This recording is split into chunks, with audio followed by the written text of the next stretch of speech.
Bonjour à tous, bienvenue dans les petites histoires de Mimi la petite souris fait du développement personnel.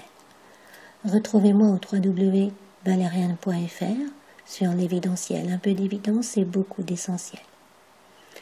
Aujourd'hui, Mimi la petite souris va expérimenter la peur transformée en lumière.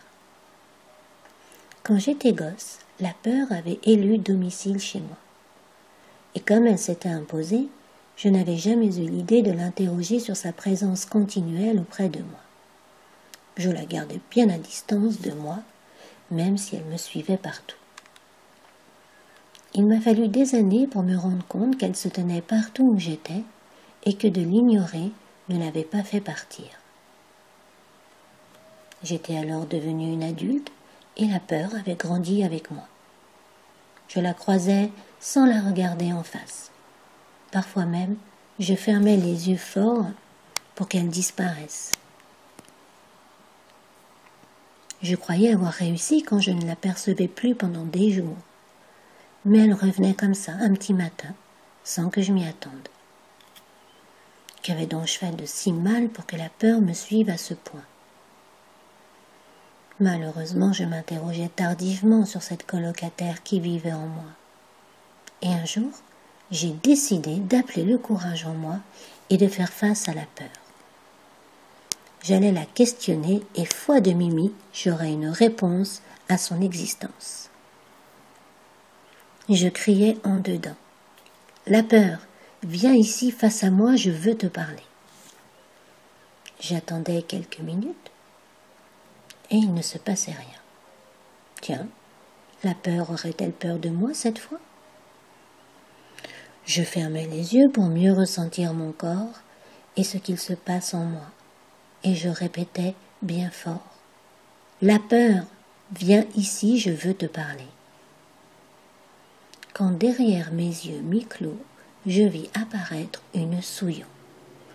Elle était sale comme un petit ramoneur de cheminée, et elle se traînait timidement vers moi. Jamais je n'aurais pensé que la peur qui m'habitait avait cette allure. On aurait dit une enfant maltraitée.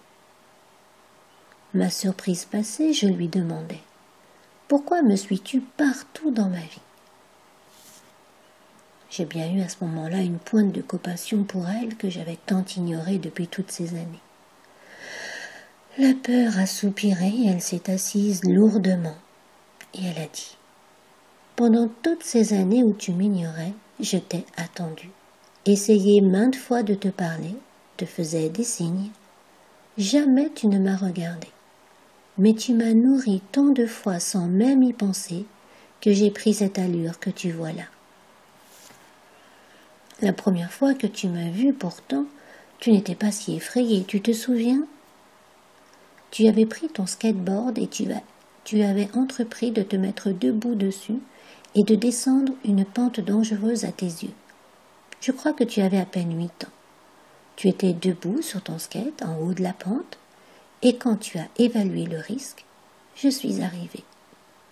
Je me suis mise à côté de toi et je t'ai chuchoté à l'oreille. Vas-y, tu peux le faire. Reste bien concentré sur ton objectif et garde tes jambes bien souples. Sois prête à tomber sans te blesser. Et recommence.